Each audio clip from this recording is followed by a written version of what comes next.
Did he really escape from a volcano? Did that really happen? Yes. In Welcome to Recotopia, a happy home for recommended movies, TV shows, music, video games, foodstuffs, and more from three people you can definitely trust.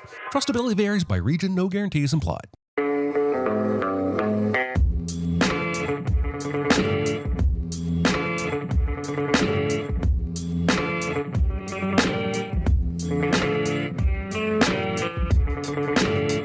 And now, here are your hosts, Chris Atkinson, Jeremy Scott, and Aaron Dicer. Walter Mitty. Seriously. How the hell did you get up here? I've been looking for you. All right, everybody. Welcome to Recotopia episode 181. My name is Chris Atkinson, joined by Aaron Dicer. Hidely ho, Liferinos. Yes, and we're also welcoming in Jeremy Scott. Hello, everybody. Hello. Yes, and we'd also like to welcome chat who've come out here to watch us talk about movies on a Tuesday. We appreciate you very much. Today's big recommend is The Secret Life of Walter Mitty. Can't wait to get into that. All right, let's get into our small recommends. It's no big deal. Itty bitty living space. It's so small and light. It's small, it's tiny, it's petite, it's wee. And Jeremy, what do you got? You guys, I have a lovely, delightful, airy little sugar cookie for you today. Called The Thursday Murder Club on Netflix. This is based on a book from 2020. I guess there are 5 books in the series now. I would consider this a cross between Only Murders in the Building and Man on the Inside. This is set in a very posh retirement home that appears to be a castle converted. And there is a Thursday murder club that meets to try and solve cold case murders. And it's Pierce Brosnan, Ben Kingsley, and Helen Mirren. And then a new resident stumbles upon their group. And then there's an actual murder that happens. And this crew tries to solve it. This is not Agatha Christie. This is not Knives Out level, blow you away with either performances or the mystery. But this is a delightful little hour and a half, 2 hour spend with some older actors who are clearly having a good time. The mystery is pretty solid, and it's just charming as all hell. My wife had read the book and wanted to watch the movie, and so I decided to watch it with her, even though this is not something I would typically be drawn to. But I really liked it. I thought it was delightful. And so it's on Netflix, and you can watch it now. And there you go. Look at all those actors. Holy crap. I want to see it just based on that. I think that's kind of my point. Yeah. If you think you would enjoy watching Pierce Brosnan, Ben Kingsley, and Helen Mirren, sneak around trying to solve a murder, you will enjoy this. And that's before you get to good old David Tennant hanging out in this movie as well, who's always fun to watch. Yeah, this is like best case scenario for Netflix slop. You know what I mean? Like they have a movie that comes out every week that's just like, we just put all these pieces together and did a thing, and more often than not, it's kind of terrible. But this is, I think the genuine heart to it is what saves it. It's just kind of fun, and you're enjoying yourself, and you're enjoying hanging out with these people, and everything you said is correct. So yeah, best case scenario for the Netflix slop. Am I seeing Sissy Spacek there in the bottom right corner? Who is that? No, I don't remember her name. That is Celia Imrie. Thank you. Okay. The actor's name. Yeah, couldn't tell on the thumbnail there, but yeah, that looks a lot of fun. Directed by Christopher Columbus. So. Yes. Well, there you go. Get the big old 1492 logo on that, I bet. I don't remember, but it might have, yeah. Yeah, exactly. All right, Aaron, what do you got? I saw Sweet Smell of Success. It's such a good movie. I agree. I loved it so much. I think a lot of times you think about the Hayes era movies and you think, well, they couldn't really do anything interesting or dark or gritty. And this movie exists just to say, oh no, you can do dark and gritty. You can get away with it. You can figure out how to how to go there.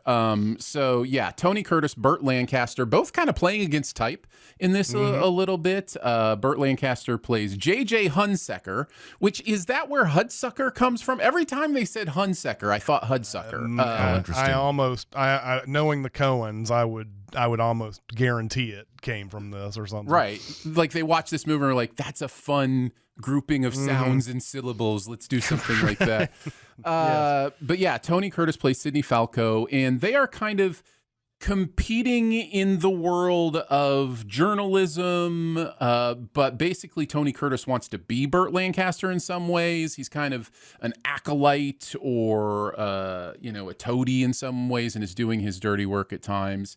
But they're evil, man. They are they are not good people. And basically the story is about Burt Lancaster, who has all this power through his journalism. I think if I understand correctly, it's supposed to be like Walter Winchell was like the kind of the person the character's based on. But his sister, he doesn't like who she's involved with. And so he uses all his nefarious ways to break them up, and it gets dark. This movie gets really dark and interesting, but more than that, it is written so well. The dialogue in this movie is so crispy, just quotable, great lines, great movie. One of Scorsese's favorites, I believe. So yeah, this is good stuff. Check this one out.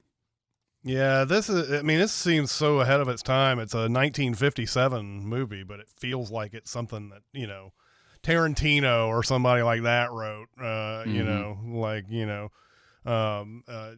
lines like the cat's in the bag and the bag's in the river and stuff like that. Yes, yeah. So, it's very noir. It's almost like from a modern perspective, it can almost feel like a parody because it's so Yeah, see, noir. Like, and that's the other thing about like Hudsucker. Like you look at why is her name slipping my brain in Hudsucker? Who's so great? Jennifer Jason Leigh. Yeah, Jennifer Jason Leigh. She is doing she is affecting this kind of style of delivery and stuff that they're doing. So yeah, I just it's a lot of fun in that way. Yeah, definitely second this one. I think I either small recommended this a long time ago on this show, or did it on the other one. I'm not sure, but I know it was one that made an impression on me a few years ago, and definitely can second this one. Yep. Mine is from 1972. It's a movie called Sleuth, and it stars Laurence Olivier and Michael Caine. And this movie was remade in 2007 with Michael Caine taking the Laurence Olivier role and Jude Law taking the Michael Caine role. But the basic premise is Michael Caine is going to Laurence Olivier's house. He's a writer.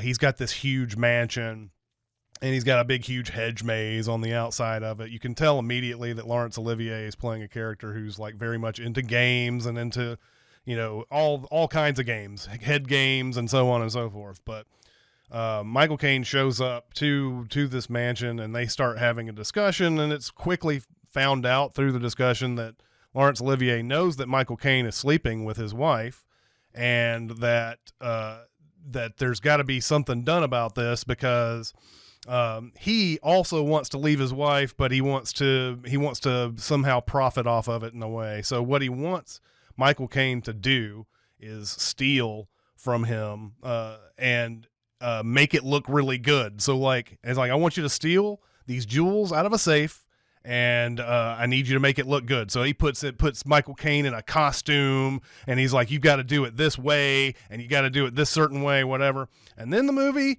gets to a certain point. I don't really want to go further than this, but there's a certain point where you don't know exactly what has happened.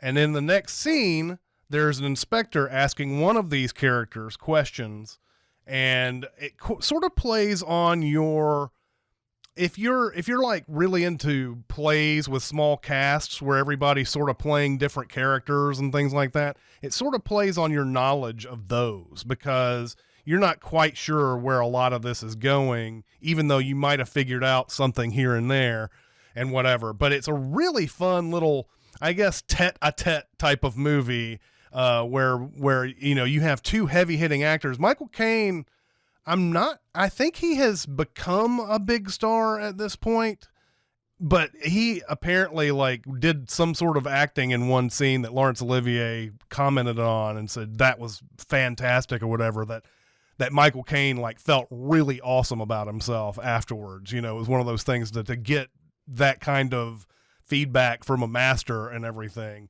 But it is one of those movies that the less you know about it, it's the better to go into it. Just know that those two guys are amazing together. Some outdated racial stereotype type stuff in this, not like overboard or anything like that, but still stuff that, you might have to give some leeway here and there in some of the dialogue choices that they make. But really good movie. I remember the remake being okay too. That was Kenneth Branagh directing that one, and I remember it being okay. I haven't seen it in forever since it came out, so I don't know how I've somehow seen that remake like 3 times, and I've never seen the original. Yeah. So there you go. All right. I will go on to introduce the big recommend, which is The Secret Life of Walter Mitty. And it is Jeremy's choice. So, Jeremy, take it away. I'm fine. It's just that you're so big. It's so huge. It's a good rule, but this is bigger than rules. It's bigger on the inside. Is it? I noticed. All right, I better take a drink. I'm not going to be able to take a drink for the next 20 minutes. That's true. All right, Secret Life of Walter Mitty, here we go. The film opens on Walter's checkbook, where we learn, if we are able to pause it quickly enough, as I was, that his mom is moving into a retirement home with her piano, and also Walter doesn't date anything in his ledger for anything he writes a check for or spends money on, and it's really bothering me. Anyway, if the use of color in this opening scene is any indication, I think Walter might be a little blue these days. We also see he's got a little crush on Cheryl Melhoff, but can't bring himself to send her a wink on eHarmony until he musters the courage and clicks it, but he keeps getting an error message.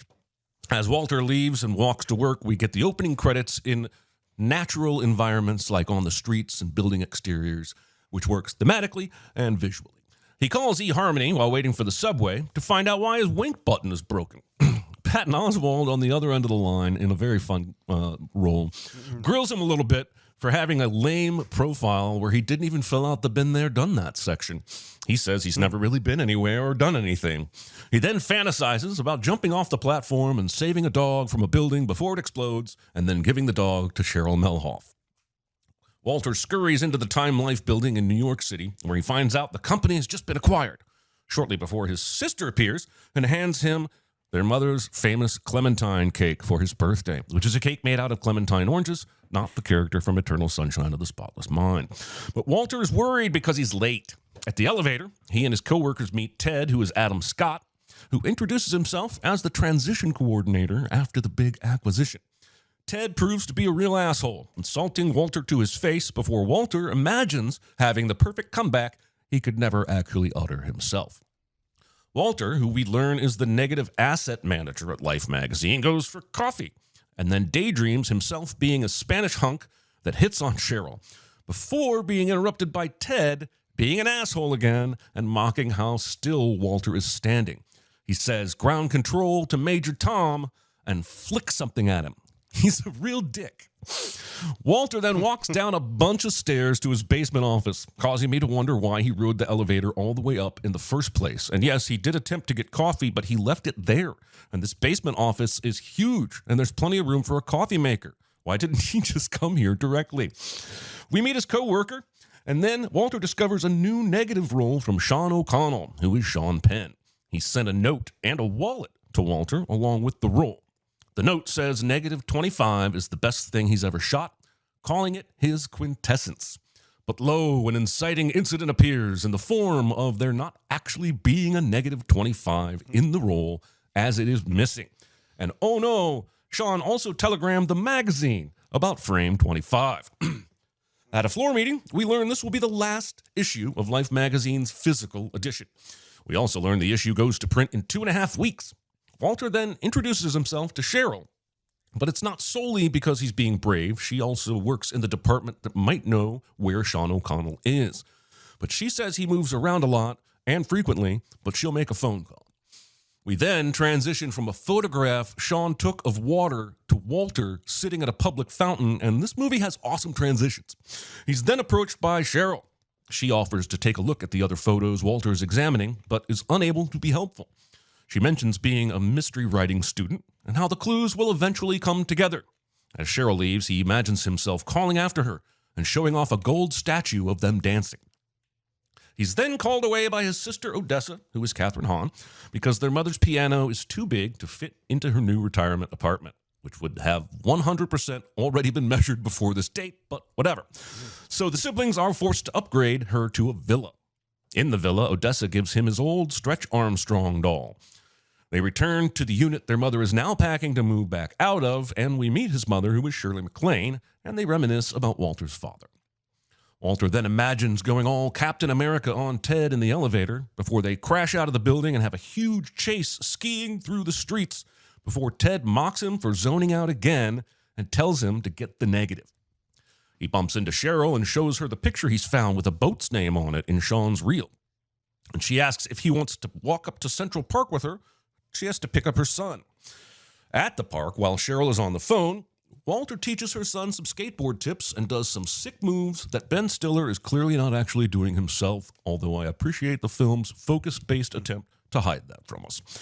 Before leaving the park, Walter has another daydream where Cheryl confesses her love for him, and he confesses that he has that Benjamin Buttons thing. Before they share a passionate kiss, and then we cut to a tiny old Walter on a porch with normal-sized Cheryl is maybe my favorite scene.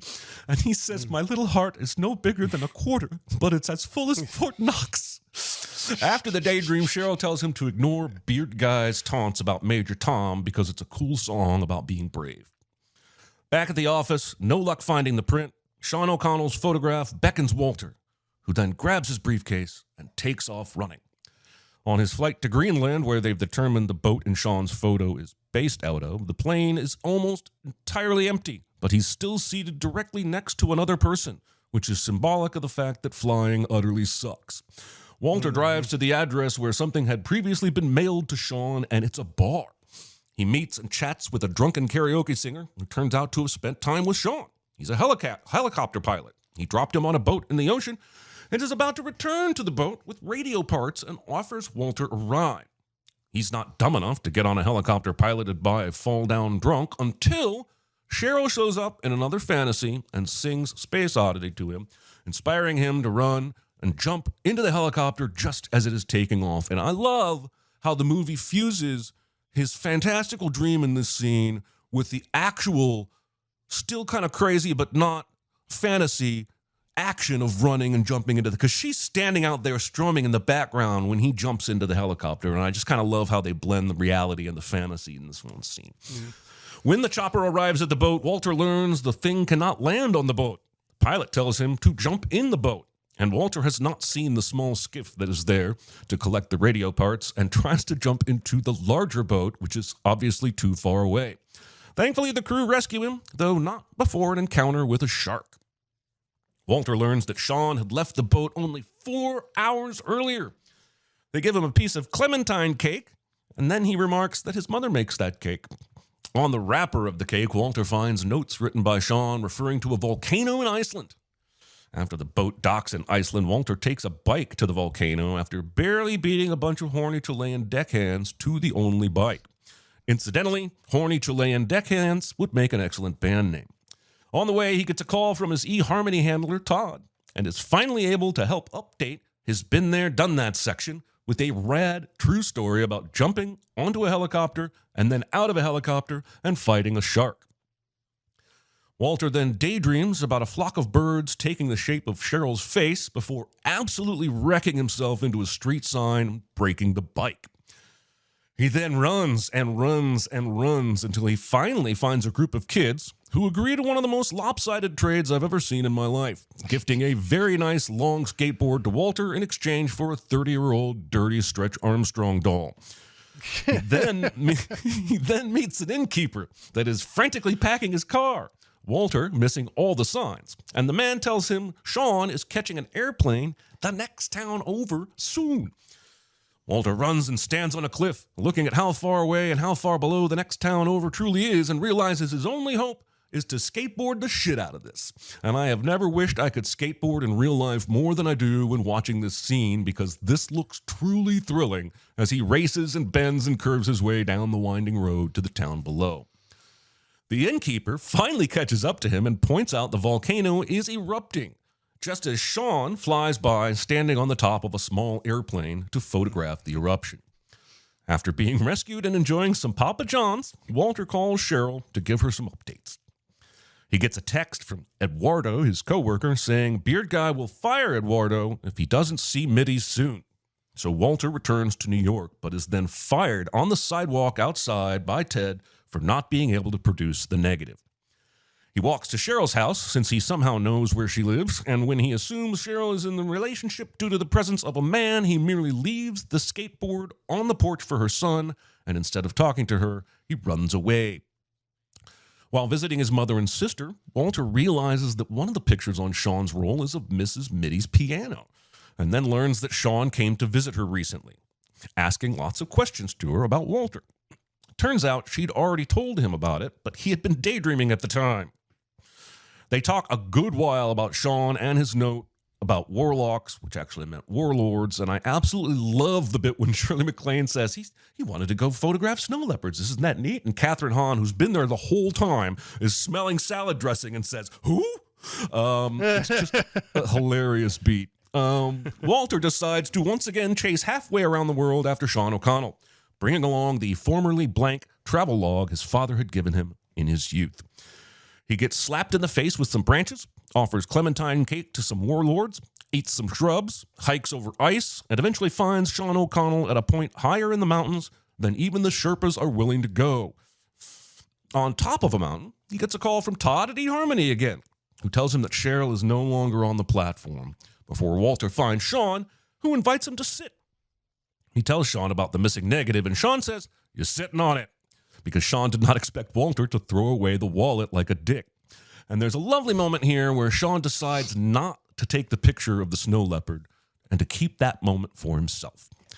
And as the two men go to join some locals playing soccer, it feels like Walter is maybe finally learning how to keep moments for himself instead of always trying to figure out what the world expects him to be in those moments. Back in the U.S., in L.A., Walter has an altercation with the TSA staff that, if I'm honest, doesn't make a ton of sense, but the movie wanted to get Walter and eHarmony Todd together for an in-person meeting, so I'll go along with it. They talk over a Cinnabon, where Todd reveals to Walter that Cheryl never responded to a single wink the entire time she was on eHarmony. And I don't think he should just be telling customers this information about other customers. Todd says Walter is nothing like he pictured him, which is kind of weird because Todd was the one verifying Walter's identity to the TSA and was helping manage his profile, which surely had a picture of Walter on it. So I'm not sure what Todd is talking about. Back in New York City, Walter and his sister helped their mother sell the piano. His mother looks at the check and says, "That's a heavy-duty sum. You should put that in your wallet," which is a patently stupid thing to say about a check. And I'm not even sure why the check is made out to Walter instead of his mother, but I am ready for Walter to finally find this negative, so I'm okay with all that. Walter takes the negative out of the wallet without ever looking at it and walks into Life's offices, where we see they are considering a final cover with no photo at all, but just black background and white text that reads "The End of Life," which kind of does feel like something they might have done. He politely tells off Ted, who has a heartfelt moment with Eduardo in the elevator, and then starts working on his resume in a local coffee shop before he gets a message from Cheryl's son thanking him for the longboard. And how the fuck did Cheryl know Walter's personal email address? Because of serendipity, Walter runs into Cheryl when he goes to pick up his final check from Life magazine. They chat, and then Walter learns she did not get back together with her husband. He was only there that day to fix her fridge. They head uptown together and come across the last issue of Time at a newsstand with a cover featuring Walter looking at negatives. As they walk away, Walter grabs Cheryl's hand and we fade to white. And that is The Secret Life of Walter Mitty, gentlemen. What did you think? Yes. Yeah, keep that whole end of life thing in mind when you watch this movie, because I swear to God, a lot of this feels like not real enough to be real life, and that he might be dead and all that type of stuff, all those interpretations you could have about a movie like this. But Just going over a few of the notes here. I thought when the wink thing didn't work, it was going to show up on her end as like 5 winks. You know how that goes a lot of times where you click on something and it says error, but it sent it through anyway. And then like, so like I kept thinking I thought that was going to happen. I'd seen this movie before, but I had forgotten that she just didn't get the winks and this page was messed up or whatever. So, it's a sort of the, come on, go ahead and just talk to her in real life. She's right there. You don't need to meet her online type of thing. So that's basically what that is. But, I like how Walter isn't like super witty or remarkable, and it takes several pushes to get him there. Like, just because he's the hero doesn't mean he has the perfect thing to say or is just simply misunderstood. I do think the movie goes a little overboard on him being a loser a little bit too much, but it's fine. It's kind of like, Jamie Foxx and Spider-Man 2 kind of levels of, like he just can't catch a break type of things going on in this movie. I'm so used to seeing Adam Scott play very nice characters like in Parks and Rec and Severance that I forgot he had a stint where he often played a total dickhead. I was like stunned at how much of a dickhead he was in this movie. I had completely forgotten about that moment in time where he used to play characters like this. I'm really happy Shirley MacLaine is playing an older woman who isn't just there for comic relief or to nag her children or whatever stereotype. She's not forgetful. She has true wisdom. I love her in this. She's like an actual, like, real well-rounded character, I feel like, in this thing. I do love that Benjamin Button fantasy. The thing about it that really makes it for me is that he doesn't know what the story of the Curious Case of Benjamin Button is, so his fantasy is wrong, and it's just like he's got that condition where he gets smaller, and so like he has a whole fantasy where he gets smaller but older.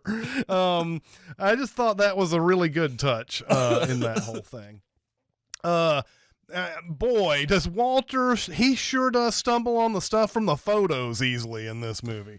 Yeah. Almost makes me wonder if even the real stuff in this movie is really a fantasy, but especially when he fantasizes about Cheryl singing Space Oddity and he jumps on the drunk guy's helicopter as it takes off.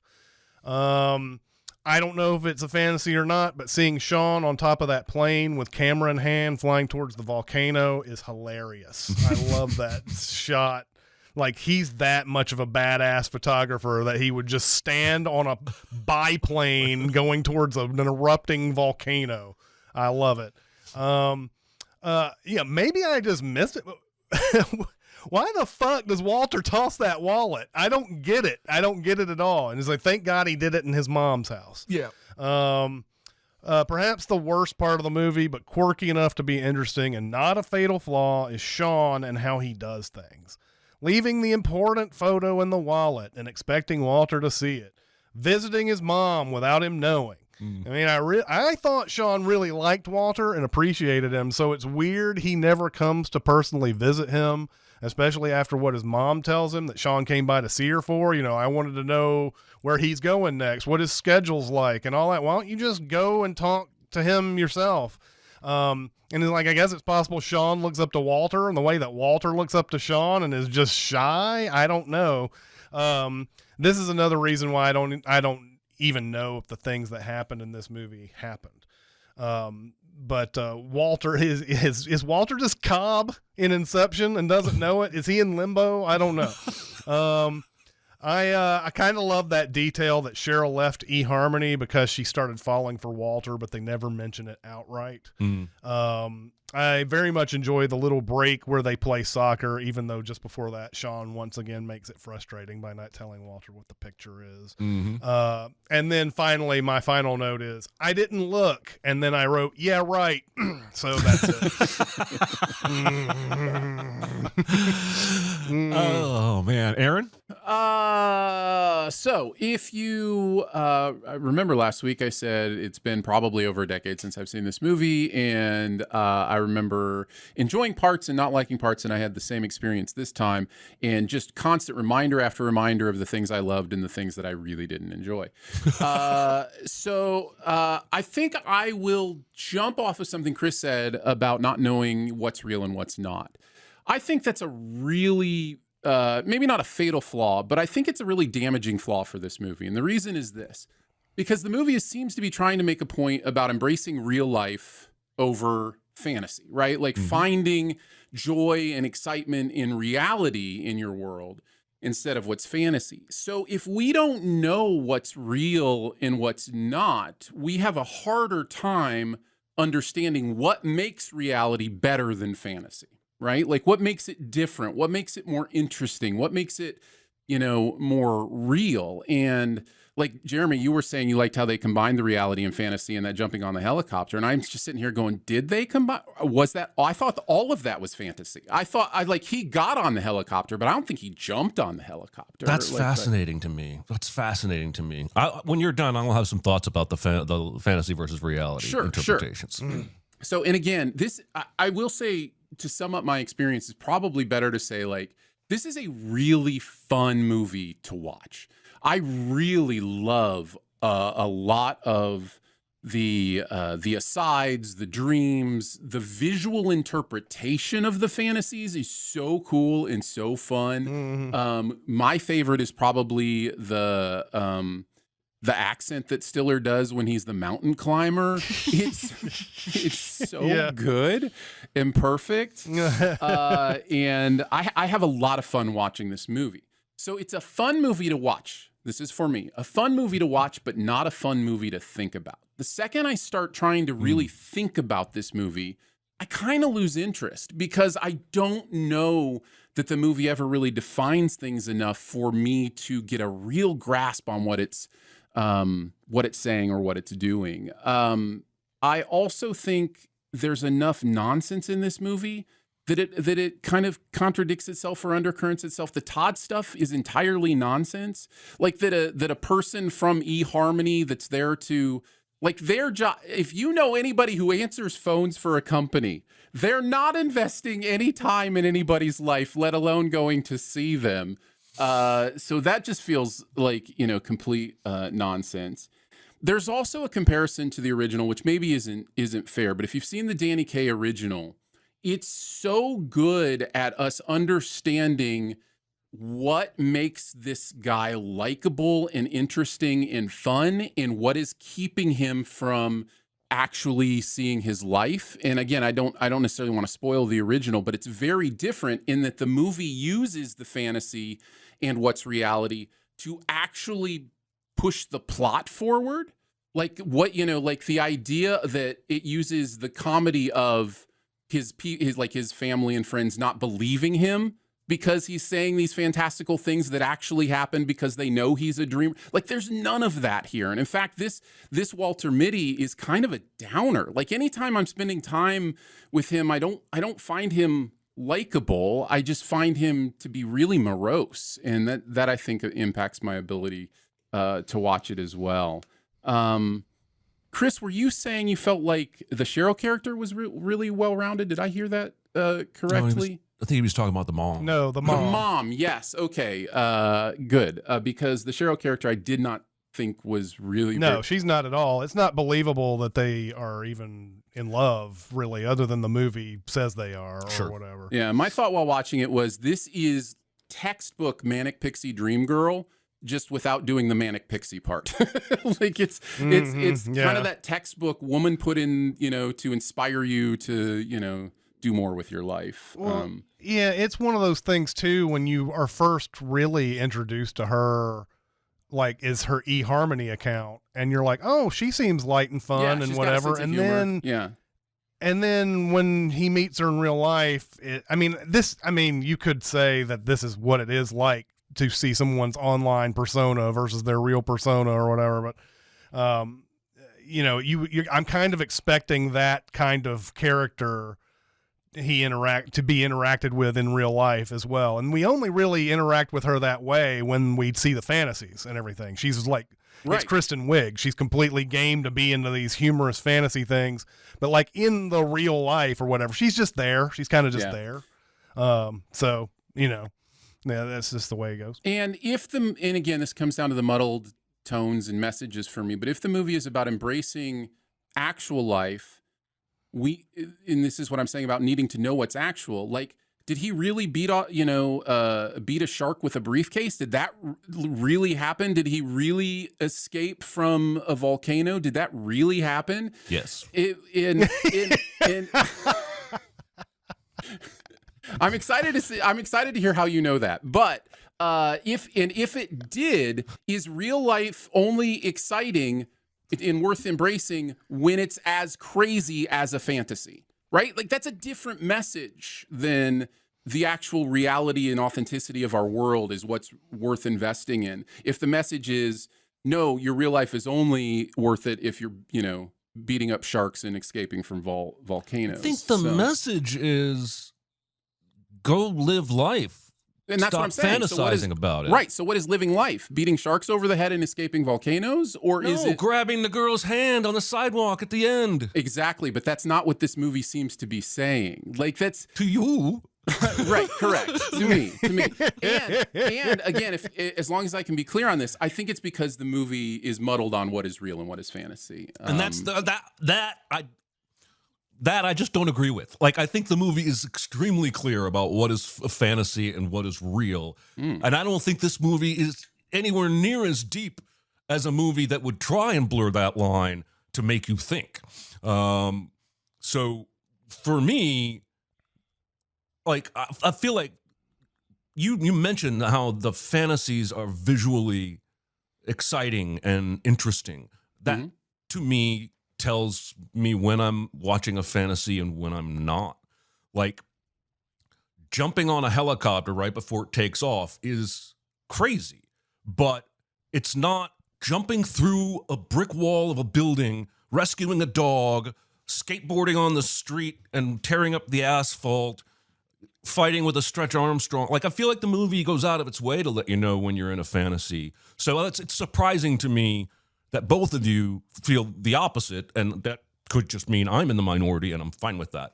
But no, I think he really did jump on the helicopter. I think he really did jump in the water. I think he really did hit a shark with his briefcase because the briefcase is broken after that. I think he really did get rescued from a volcano by the Icelandic guy. I think Sean really was standing on the plane as he flew by.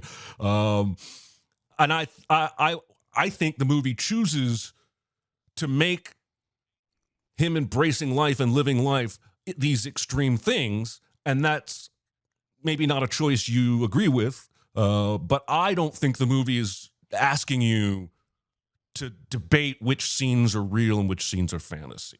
I think you're right, Jeremy. It's just that when the stuff falls into place as it does in this during the reality, that's where I have trouble figuring out whether or not they're saying, is this really happening? Because, oh, he just happened to take a picture of the piano. He took a picture of that dude's thumb. It's like, this is where it strains your credulity about all the things. And it's not like Sean's out there, I better take pictures of all this stuff so that he'll go and find me later. He's hoping that he'll find it in the wallet. It's, I don't know why those pictures would be in his role. You're touching on my biggest problem with the movie, which is that roll of film. It makes no sense at all. Sean O'Connell, a photographer, only takes one frame of a thing he's taking a picture of? Come on, professional photographers take 60 frames of the thing they're trying to take a picture of. So that roll would have 60 pictures of the words in the water of the boat. And he also only had one roll in the camera while he's in Greenland, then Iceland, then New York City, and then Himalayas. And he's like, I don't understand that roll of film at all. But again, I think it makes no sense. I think the movie doesn't really care. I think the movie is just trying to make it work out for Walter. I totally agree with you that I think the movie believes it thinks that the reality afterwards is reality or whatever. As soon as it marries it with the space oddity and him jumping on the helicopter, it's presenting that to you as real. I do agree with that. It's just that it's hard to accept it when everything is so fantastical after that. And maybe that's the movie's point and whatever, but it's too neat. It's just way too neat. And everything. So that's sort of what, and yes, I see in the chat is like, he doesn't find Sean and first and he gets fired and all these different things happening to him or whatever, but still his journey, the whole point of the movie is his journey to find him and everything, and all the things that he does to find him and all the things he does to finally have this exciting life and be that ABC that Cheryl loves and in her eHarmony account happens because of this stuff that, I'm able to notice that this is a piano and this is a guy's thumb and all that. All that's too neat. It's just too neat. And that's why I wondered if maybe it's, he's just dead, maybe he's just dead the whole time. We're talking about the end of life in this movie, very literally. So, I mean, I welcome all interpretations. I certainly think that would be dark as hell if that was actually what the movie was trying to say. A few other things I wanted to say that I'd made notes on. One was the use of color in the film. I mentioned it in the first scene, but I really appreciate the layered use of color here. I also appreciate he does a lot of interesting things with words on the screen here, both with the opening credits, but then the Life magazine motto as he's running to the airport is appearing on the background on like airport signs and whatnot. Yeah, and I think it's cool that a movie about searching for a photograph still takes care to point out how important words can be in telling human stories. I just thought that was an interesting visual flair. My last note is from IMDb trivia, and it seems there's speculation that the blue car, red car is a nod to the Matrix and taking the red pill to stay in Wonderland and see how deep the rabbit hole goes. I couldn't find any confirmation of that, but I do love that interpretation. That may just be a great internet theory. But anyway... Yeah, I liked it more than you guys, but it's no, it's okay. It is fun to watch, and I actually think it's worth pointing out. I think Chris and I are having two kind of different issues with the non-reality stuff, because I think Chris, you are, if I'm understanding you correctly, Chris, is more about how the rest of the movie just feels too convenient, too easy, too like it just everything feels like it makes you question. It makes you question whether the reality that they are presenting that they truly believe is real and you should now accept this is it really strains the credulity as it goes along. So yes, I am having a slight different issue than you are. Whereas my issue is I don't think the movie does a good job at distinguishing between fantasy and reality. And I'll ask you about one scene in particular, just because I'm thinking about it. When Cheryl has her back turned and he's showing the kid how to skateboard, is he really that good at skateboarding, or is that fantasy? I think the movie is saying he's really that good at skateboarding. I think he is, because that was one scene that I had sort of delved into, is that if he was truly amazing at that skateboard, I think we would have seen him doing all sorts of tricks and going all over Central Park and...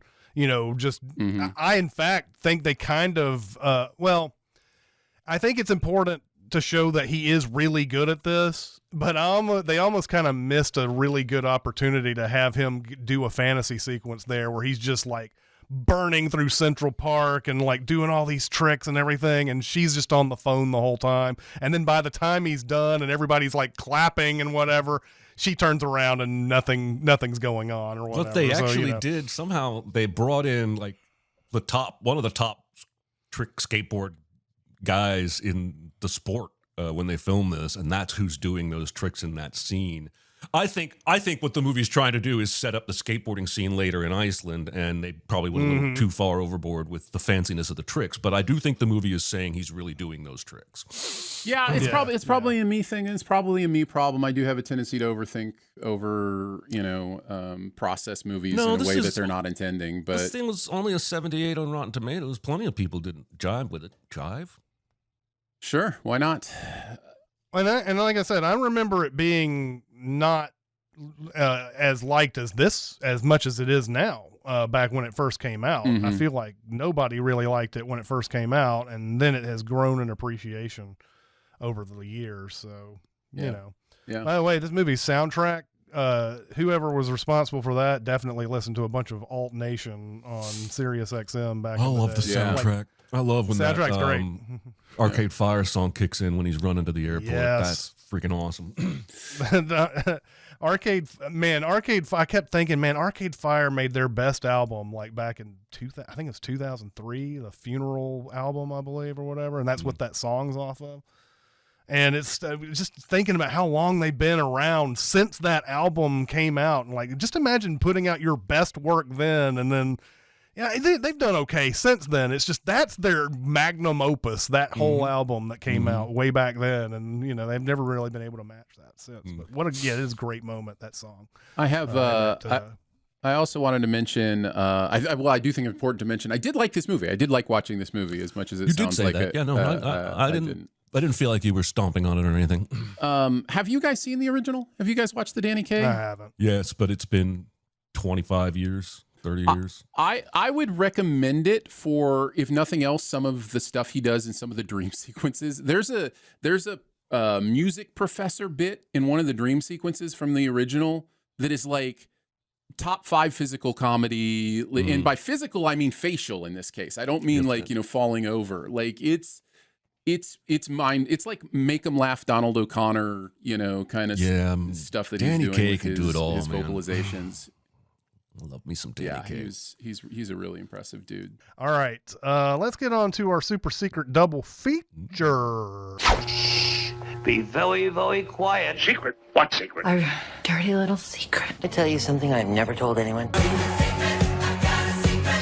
What do you got, Aaron?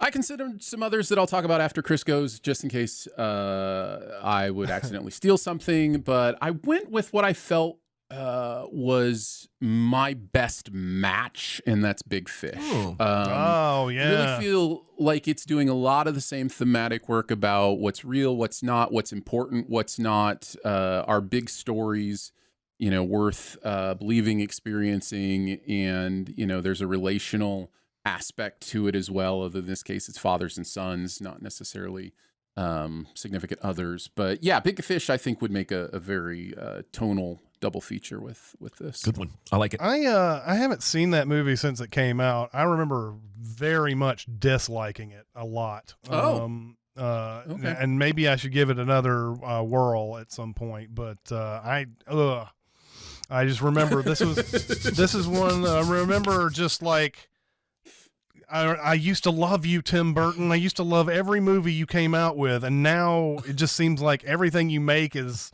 just wrong, man. Just wrong. Yeah, maybe I don't recommend watching it again. It sounds like it was a bad experience. I don't know. I mean, I'll give it another chance. But I never saw that other one where it was, what was it about? Was it the Weird Eyes or Big Eyes? Big Eyes. Oh, so he's got Big Fish and Big Eyes. Mm-hmm. Yeah, I didn't ever see that. Big Top Pee-wee. Did he direct that one? I don't think he did that one. He did the first one. He didn't do Big Top. It's unfortunate. It's still funny. I wish he did, but it's still funny. My super secret double feature is something I feel like it got mentioned as an alternative, but it wasn't the official one. I even looked at our list of super secret double features over the years, and I did not see it, or I overlooked it. But my super secret double feature comes from this very year. It has been a big recommend on this podcast, and that's Her. I thought Her would be a really good double feature. It's another character where Joaquin Phoenix is kind of down in the dumps, doesn't know what to do with his life, and then he meets the woman of his dreams, just so happens to be a digital woman, but meets the woman of his dreams who really improves and expands his life in a huge way all the way through it. So that's a movie that I thought that would go along well with this one. So. The chat says more Arcade Fire in Her. Yeah, exactly. It's true. Her has maybe one one of the most uncomfortable sex scenes in any movie I've ever seen. Also, Kristen Wiig Strangle me was with the cat. Kristen Wiig was the voice of the cat choker woman in there. Yes. Yeah. Yeah. I also considered Everything Everywhere All at Once as a nice double feature with this, with some of the fantastical stuff. Amelie, I think. Ooh, nice. Amelie would be great with this. Yeah. And then the Stretch one was that I Stretch thought Armstrong? of was the Stretch Armstrong one was Never Ending Story, Oh, which is interesting because it's kind of that get your head out of the clouds, kind of live in the real world kind of thing. What's real? What's fantasy? Anyways, yeah. So I like that a lot. I like all of those. All right. Next week, what is our homework, Aaron? It's your choice. What are we watching? So, Chris did Sorcerer, which is a remake of The Wages of Fear. Jeremy did Secret Life of Walter Mitty, which is a remake of The Secret Life of Walter Mitty. Kind of remakes of already, respected movies that are done in a different way, done in a new way. And so I'm going with something in that same category with 3:10 to Yuma. Oh, nice. What a good movie. So this is the modern one, but yes, it is also a remake of a classic Western, 3:10 to Yuma. So yeah, I'm going to super secret double feature 3:10 to Yuma with 3:10 to Yuma. It makes total sense. That's a good one. I think I've seen the original 3:10 to Yuma, and I like this James Mangold version better. Yeah. This one was this one's a little bit more exciting, I think. But anyway, I don't remember if I think This is a movie that made me stand up and take notice of Ben Foster from the here forward. Yep. I can't wait to watch this again. All right, looks like we have time for a question or two. Question. I got something to say. I want the truth. I am listening. Let's see. Take a movie role that was so perfectly cast that the fans believe it should never be recast at all and recast it. Not an entire movie. Just a single role that people say was perfectly cast, like Ryan Reynolds as Deadpool or RDJ as Iron Man. And you know what? I think everyone was asking for Patrick Stewart to play Charles Xavier before he was even cast, so they got their wish there. But I think Ben Kingsley would have been great in that role too. If we're looking for someone who is closer in age to Patrick Stewart when he first played Xavier, then I'd go with Jude Law. But yes, that's how I would answer this question. I went with instead of J.K. Simmons, who is perfect as J. Jonah Jameson. Nobody would ever want to recast that. I said, That's true. What about John C. McGinley? You may know him from Scrubs and some other things. Okay. Oh, yeah, he'd be perfect. I think he would make a great J. Jonah. So that was my thought. I mean, all he has to really do is play his character from Scrubs as J. Jonah Jameson. I mean, it's pretty much the same sort of thing. Do we have any explanation yet from the MCU why J. Jonah Jameson looks the same in Tobey Maguire's universe and Tom Holland's universe? I mean, other than the multiverse stuff where everything can just be whatever it wants to be. But I'm saying, I don't mind J. Jonah Jameson being in both universes, but I feel like it was a mistake to hire him again for the Tom Holland movies because that confuses my brain. Because I don't understand why Tobey Maguire's Peter Parker doesn't look like Tom Holland. Yeah, everybody's a different person in the other universe, is what you're saying. They're except for Jonah Jameson, human being, and that's because but then of this question. J. Jonah Jameson is inevitable. That's what I'm saying. Is they felt there's nobody better. He's perfect. Let's never recast the role, so they cast him back in it. There's other characters that are the same, played by the same actor in different dimensions too. Like I think of Wolverine, or Hugh Jackman played several of the versions of Wolverine. I haven't seen that movie. Oh, well, I'm just saying. And that's just breaking the same rule they broke with J. Jonah Jameson. Yeah. I wonder if we even factor in Deadpool and Wolverine interpretation of everything anyway. Well, there were, I will say, there were a bazillion Kangs that all look like that actor. Yeah. So it feels like No Way Home is the movie I really have a problem with because they put Toby and Andrew in it, and that was all fan service. And still like watching. Okay, I probably should answer this question. I'll go with the controversy. I think, and this is coming from somebody who's oversaturated with Ryan Reynolds at this point in my life, but I think Ryan Reynolds would have been fine, if not great, as Iron Man. I think, or Tony Stark. I think he could have nailed that charm and wit and sarcasm. And, you know, it just annoys me when people say they should never recast Tony Stark. Well, I've got a surprise for you, Jeremy. In the next Avengers movie, there's going to be a point where Iron Man crash lands next to, you know, Dr. Doom, and we're going to be like, oh, is this going to be a face-off between the Robert Downey Jr.'s? But no, he clicks his button, his armor comes off, and it's Ryan Reynolds. Man, if that happens, So, I will walk out of the theater. Actually, I wouldn't be surprised if something like that happens. If Iron Man shows up, but it's not Robert Downey Jr., I don't know. I feel like they've made it to where anything can happen, so I don't even bother speculating anymore.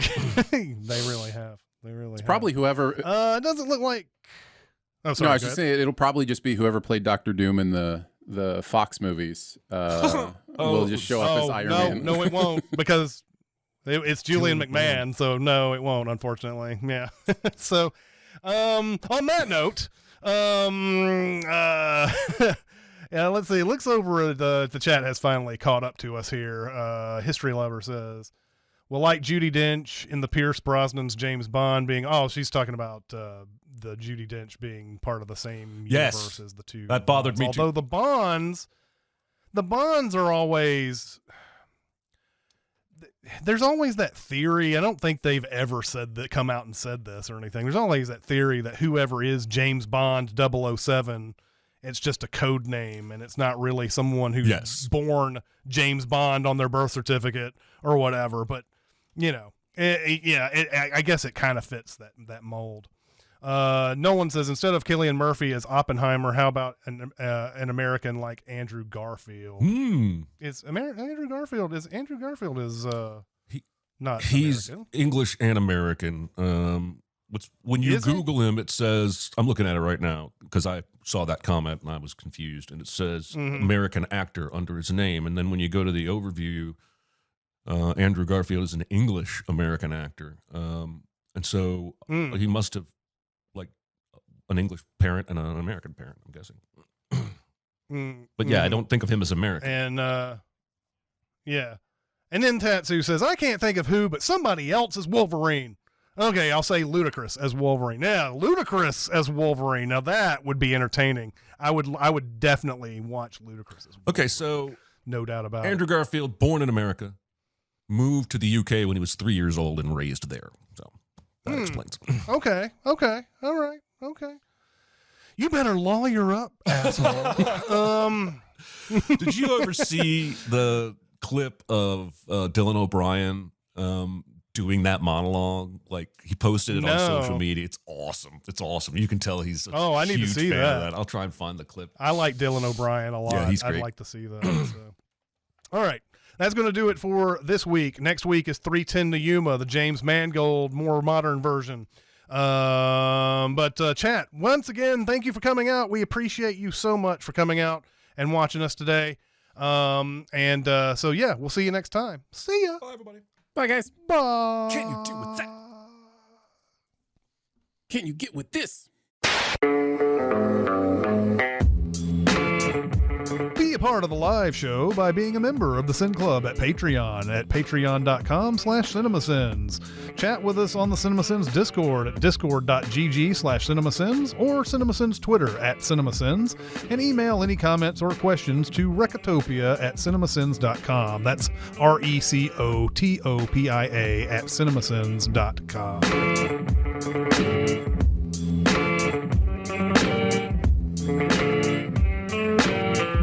All I know is I'm glad that I didn't wear one of my red shirts today.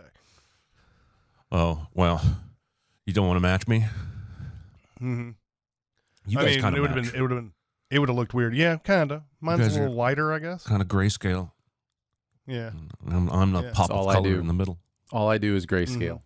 Really? Mm-hmm. Pretty much. Isn't that the disease in Game of Thrones that what's his name gets? No, what is it called? It's something scale. I thought it was grayscale. It's by the power of grayscale. It's big week. It's a big week. Why is it a big Go week? ahead. I was just going to say it's Ryder Cup week. Oh, yes. It's Friday. Friday, Saturday, Sunday. I'm going to be glued in to the golf. Who's hosting this year?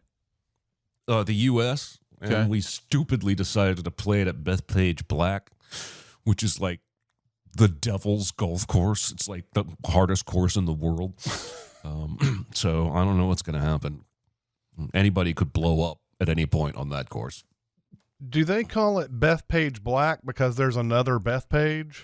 Yes, it's the Bethpage Black course, and I don't know what the other Bethpage course or courses is called. Well, Black. I would hope it's not Bethpage White and that it didn't come from a history of segregation. Yes. No kidding. Terrible. But you know what? It would make total sense. It wouldn't would. Knowing golf, yes. Mm-hmm. Bethpage State Park. It's a public course, which is ironic because it's got a giant sign in front of the first tee that's like, probably shouldn't play this course, is essentially what it says. This course It's like will it's eat the you equivalent alive. of having crocodiles snapping at you as you Yes. take shots. I have had that. I've been chased by a crocodile on a golf course. Yeah, there are 5 total Bethpage courses. You said that with a note of seriousness, Aaron, that makes me think that actually happened. No, that actually happened. Yeah. Hit a golf ball into a swampy looking area and then went looking for the golf ball. And apparently there was a large mama gator there nesting. And, golf balls look a lot like alligator eggs. I don't know if you know this, no, anyways, we must have gotten too close because, she came after us. She chased us a good 15 feet out of the water. So At least they're not that hell-bent on revenge that they just chase you until they get you. Yeah. It was protective. It wasn't lunch, Well, and I played, my parents live in Florida. I've played Florida golf courses a handful of times with my dad, and there's always alligators on the course, and I've never been chased by them. I've just, keep my eye on them. Now, I did have a confrontation with a sandhill crane. I don't know if you've ever seen a sandhill crane, but they're big as fuck. It was 6 foot tall, and it had babies, and I got too close, and it was right in front of me, jumping up and down, squawking and flapping its wings, and I abandoned that golf ball. I left it. I left it behind. It doesn't appear that the pictures do this justice, but I can imagine this bird being very huge. Oh, no, it's not doing justice.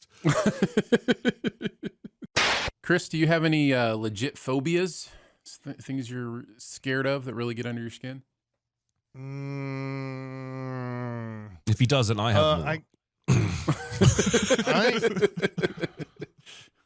I don't think so. I mean, if you were to go letter the law to the point that I can't go and do something because of the phobia, no. I have a little bit of a fear of heights, just a tad bit. But still, when I went to the Sears Don't Call Me Willis Tower, and they have this, box that you can go into and there's glass underneath and all that, I got on it. Oh my God. And looked down. Even now I'm freaking out about that. So no, I wouldn't say there's anything to that point where I'm phobic to the point that I won't do something like that is otherwise safe or whatever. Right. That's exactly my same answer. I get scared of heights, but only when my life is in danger. Right. So like the Sears Tower thing doesn't scare me because, I know the engineering that went into it. I know I'm standing on glass. I know, those kind of things. It's not just seeing how high I am that makes me scared. It's seeing how high I am and knowing I could fall. Like that's, what like. Or really feeling the building sway back and forth. There's that. Most recent season of Top Chef, which was Canada set, they did a challenge that I thought was extremely unfair, where before the challenge, they took everybody up to that huge tower in Toronto. I don't remember what it's called, but you guys CN know. Tower. Okay. And apparently, if you are a tourist, you can go up there and they will strap you in and you can go out and walk along the edge of the thing. And so No.